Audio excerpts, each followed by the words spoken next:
Do you ever work those long days and still feel like you didn't get much accomplished?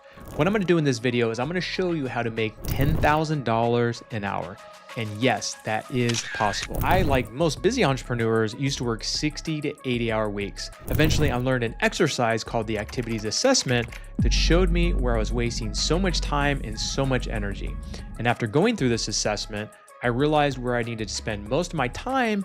Now I get more done in a few hours than I used to get done in a full week because I spend my time on $10,000 an hour activities. So now I'm going to show you how to do this exercise so you can laser focus on what matters most to you and get rid of the rest. Hi, my name is Tony Javier, founder of many companies, including an Inc. 5000 rated real estate investment company.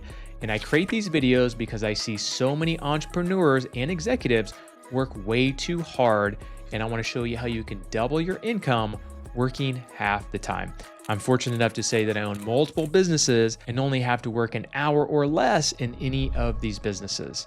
And if I can run even those few hours a week, you should be able to run what you have in less than 20 hours a week and spend that extra time doing what you love, whatever that is.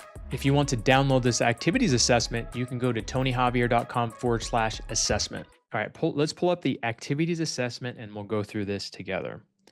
All right, so you see up top, we have priority 1, priority 2, and priority 3. These are the different types of activities. So if you see priority 1 drives results, which means it typically makes money.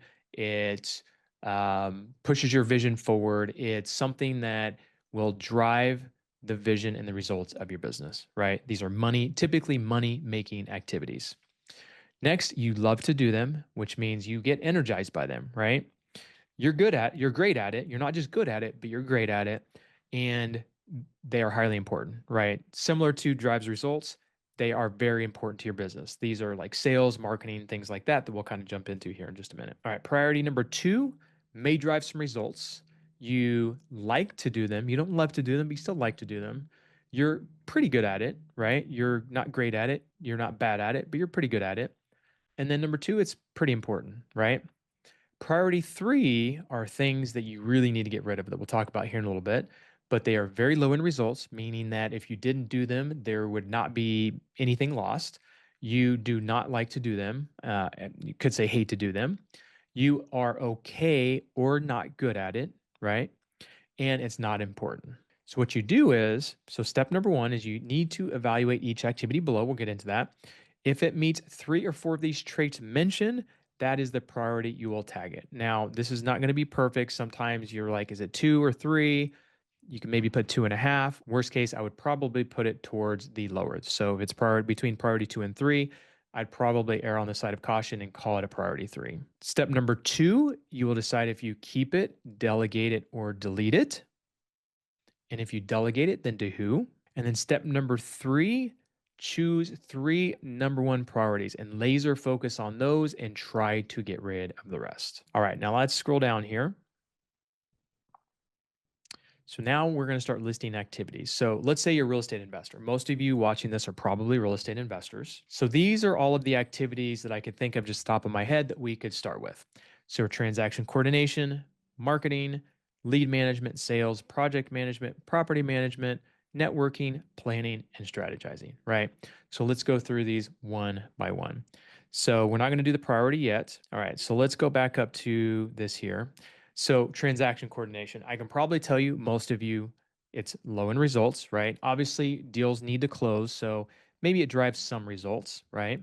Most people don't like to do it, right? Entrepreneurs, visionaries, things of that nature.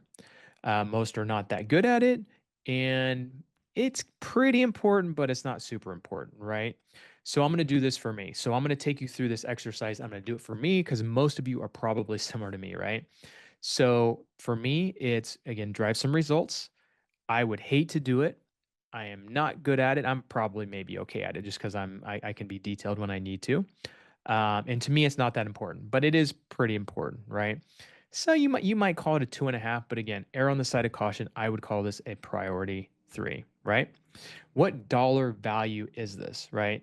So if we were to put a value on it, I don't know, we'll call it $25 an hour, right? But really, you could probably, and these numbers may be the same, the dollar value of what it is and what it takes to replace could be the same, right? So we'll call it the same. We'll call it 25 bucks an hour. And to me, it's a priority three. I can hire someone for way less than what my time is worth. So I am going to, I'm sorry, I put delete. You don't want to delete transaction coordination. You want to delegate that to somebody else, right? You can hire a third party transaction coordinator. You can hire a virtual assistant. You can give to someone on your team. You can get rid of this, right? All right. So next is marketing, right? So this drives results, right?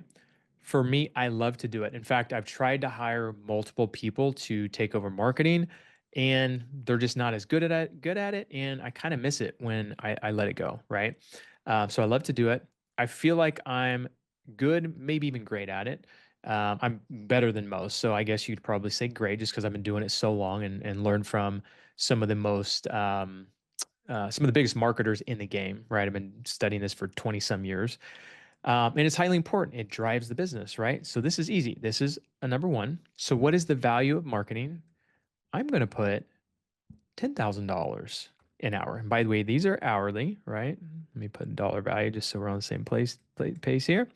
All right. Marketing value. And if I could have someone replace me, I've tried different hourly rates. I'm going to say to get what I need is probably going to be at least 50 an hour. I'm just going to throw 100 on there, right? So, do I keep it? Do I delegate it or delete it? I love it. I'm good at it. It drives value, it drives results. If you feel like you're not great at marketing, you could delegate this. You obviously don't want to delete it. So, for me, if I'm doing this, I am going to keep it. All right. Lead management. So when you drive or when you start your marketing campaign or do marketing campaigns, leads come in. Lead manager is the one that's going to answer the phone, right? So for me, it drives results, right? I would say I'd be somewhere between like to do it and hate to do it, right? I am probably pretty good at it just because I can analyze properties pretty quickly. I might even be great at it, right? And it is highly important, right? So technically, this should be maybe around a one or a two, right? I'm just going to call it a two. I'm going to err on the side of caution, like I said, and go a little bit lower. The value of the lead management, we'll call that, I don't know, I'll just say $1,000 an hour, right? Because it does drive results and it brings in quite a bit of money, right? It's definitely needed, but I can replace myself with lead management and do things that are much more important. And lead management, gosh, I pay a virtual assistant. Um, it probably averages between 10 and 15 bucks an hour. But let's say you're doing, have someone in the US, we'll call it 25 bucks an hour. I would say delegate it, right? Unless you're like a one man show, which again, this kind of course is for people that are are businesses, but they're also one man shows. Lead management is something that you probably could do in the beginning. At some point, you need to give it up, right? Even if it's a priority run where it drives results, you love to do it, you're great at it, it's highly important. Again, you have to use your own judgment call. So even if this is a priority one for you, if you can replace yourself with a lower hourly rate, then you should probably do it, right? Okay. So now let's jump into sales, right? Drives results, 100%. Love to do it. Me, I would say I like to do it. Just depends on what it is, right? I wouldn't like to do it every day or every hour of the day, I should say. I'd say depending on what I'm selling, I believe in my products and services. So I would say I'm probably close to great, probably maybe good, just because I could probably build rapport better. I try and close deals pretty fast, right? So I could probably be a little bit better. So I'm somewhere between good and great, and it is highly important, right? So with that being said, I would say again, this is probably a 1 to 2 priority. We'll call it 1 point. I'll just throw 1.5 in here just for fun. I would call this a $10,000 an hour activity because, especially for me, if I can get on the phone with somebody and I can sell a client, that's potentially tens of thousands of dollars in revenue, right, and profits, right? So for me, I can replace myself for. let's see, a salesperson, let's say they make $100,000 a year. $40,000 is 20, so that'd be two and a half. That would be at least $70 an hour. So we'll say 70 to 100. I'll just throw a range in there. Might even be a little bit more. Again, judgment call here, right? So if you are great at it, this is what drives you. This is what motivates you. You just love meeting with people. You love selling. By all means, keep it. For me, I like to delegate, right? Because this is a $10,000 an hour activity, but I can replace myself with someone for 70 to $100 an hour, right? All right, so let's move down the line here, get through these. Project management. I used to think I loved project management. I used to go to the jobs. I'm like, I know these jobs the best. All that kind of stuff, right? And then I found my sister who manages my projects, and she is 100 times better than me, right?